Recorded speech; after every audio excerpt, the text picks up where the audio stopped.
When a man starts to wake up, he naturally pulls away from the crowd. Not because he hates people, but because the usual way of connecting stops making sense. Most conversations revolve around status, gossip, or complaints. And once he begins to see through that, it gets harder to engage. He's not bitter. He's not isolating himself out of pride. He's just stopped chasing what others are still chasing.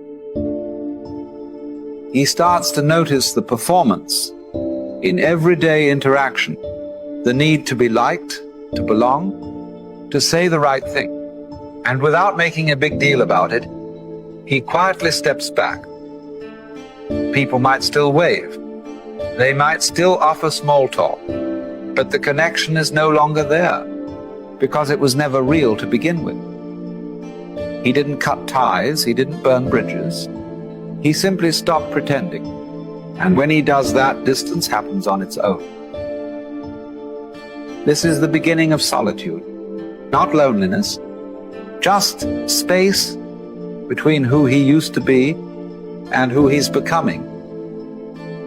He starts to see clearly what holds people together isn't real. It's not depth, it's not truth. It's habit, comfort, and shared illusions. People bond over complaining about their jobs, over chasing status, over defending ideas they've never truly questioned. He used to do the same. He used to think that was connection, but now it feels more like noise. He notices how often people speak just to avoid silence. How much energy goes into keeping up appearances? The constant need for validation, for agreement, for reassurance. And once he no longer needs those things himself, he sees how dependent others are on them.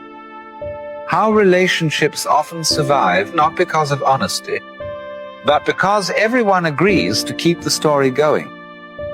He understands why people hold on to what feels familiar. He still cares.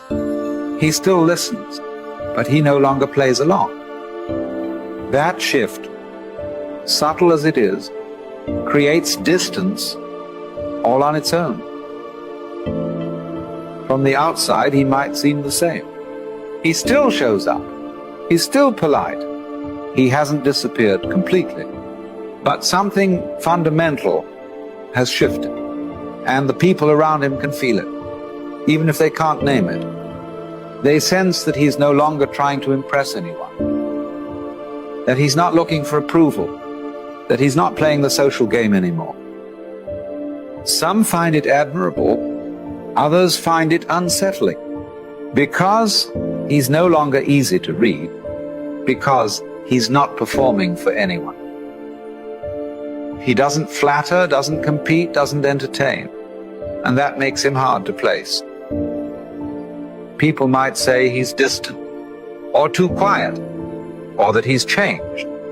What they really mean is, he no longer fits into the roles they've grown used to. They liked him better when he reflected their values. Now, he reflects something else, something still, grounded, and not dependent on being liked. People see him, but they don't really know him, because knowing him now would require them to see what he sees, and most people aren't ready for that. He once believed that staying connected meant staying involved, showing up, participating in conversations, maintaining appearances. But with time, that definition changed. As his priorities shifted inward, he stopped engaging out of obligation, not because he cared less, but because he no longer needed others to affirm his place in the world. He still values connection, but not if it depends on constant engagement, emotional performance, or subtle negotiation for approval. He doesn't withdraw out of resentment. He simply no longer finds value in maintaining relationships built on pretense or expectation. To those accustomed to transactional connection, his presence can feel distant.